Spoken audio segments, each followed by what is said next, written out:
ආයිබෝන් cricket වලට ආදරය කරන ඔබ සියලුම දෙනාට මෙවර ඉන්දියා ප්‍රීමියර් ලීගයේ තවත් දින කිහිපයකින් ඉන්දියාවේදී ආරම්භ වීමට නියමිත වී තිබෙනවා. ඉතින් ඒ සඳහා ශ්‍රී ලංකා ක්‍රීඩකයන් 7 දෙනෙකු මෙවන විටත් කණ්ඩායම සමගින් ගිවිසුම් ගත වී තිබෙනවා.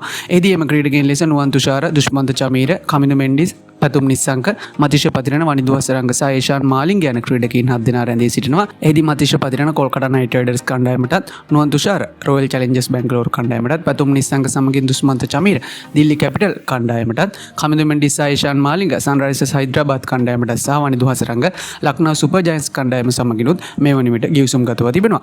කෙසේ වෙතත් නිමවට පත් වූ 2020 ලෝක කුසලානේදී මෙම ක්‍රීඩකයන් අතරින් ඒෂාන් මාලිංග, වනිදු හසරංග සහ මතිෂ පතිරණ යන ක්‍රීඩකයන් තිදෙනා ආබාධ වලට ලක් වනවා. එහිදී ඒෂාන් මාලිංගගේ තත්ත්වය මේ වන විට යම් තාක් දුරකට හෝ යහපත් මට්ටමකට පැමිණ තිබුණත් වනිදු හසරංග සහ මතිෂ පතිරණ තවමත් ශ්‍රී ලංකා ක්‍රිකට් ආයතනයේ වෛද්‍ය උපදෙස් යටතේ සුවය ලැබමින් පවතින බවට තමයි ශ්‍රී ලංකා ක්‍රිකට් ආයතනය මේ වන විට සඳහන් කොට තිබුණේ. එහිදී මෙම ක්‍රීඩකයන් මුදල් වෙනුවෙන් තමන්ගේ ශරීර යෝග්‍යතාවය පස්සේ කළා. මෙවර ඉන්දියා ප්‍රීමියර් ලීගයට සහභාගී වූහොත් ඉදිරියේදී පැවැත්වෙන තරඟ වෙනුවෙන් ශ්‍රී ලංකා ක්‍රීඩකයන් යෙදීම පිළිබඳ ශ්‍රී ලංකා ක්‍රිකට් ආයතනයට යම් කිසි ආකාරයක ගැටලුකාරී තත්ත්වයකට මුහුණ දීමට සිදුවන නිසාවෙන් ශ්‍රී ලංකා ක්‍රිකට් ආයතනය මෙවර ඉන්දියා ප්‍රීමියර් ලීගයට ශ්‍රී ලංකා ක්‍රීඩකයන්ට අවසර ලබා දීමේදී යම් කිසි ආකාරයක නීතියක් පැනවීමට කටයුතු කොට තිබෙනවා. එහිදී මෙම සෑම ක්‍රීඩකයෙක්ම ශරීර යෝග්‍යතා පරීක්ෂණයකට මුහුණ දී යුතු අතර එයින් සමත් වන ක්‍රීඩකයන්ට පමණක් මෙවර ඉන්දියා ප්‍රීමියර් ලීගය සඳහා සහභාගී වීමට නියමිත අවසර පත්‍රය ලබා දෙන බවට තමයි ශ්‍රී ලංකා ක්‍රිකට් ආයතනය මේ වන විට සඳහන් කොට තිබෙන්නේ. එහිදී තවමත් සුවය ලැබෙමින් පවතින මතිෂ පතිරණ සහ වනිදු හසරංග යන ක්‍රීඩකයන් දෙදෙනා අනිවාර්යයෙන්ම මෙම ශරීර යෝග්‍යතා පරීක්ෂණයට මුහුණ දී එය සමත් විය යුතු බවත්, එසේ නොවුනහොත් ඔවුන්ට මෙවර ඉන්දියා ප්‍රීමියර් ලීගය සඳහා සහභාගී වීමට අවස්ථාව ලබා නොදෙන බවත් ශ්‍රී ලංකා ක්‍රිකට් ආයතනය වැඩිදුරටත් කරුණු දක්වමින් සඳහන් කොට තිබෙනවා.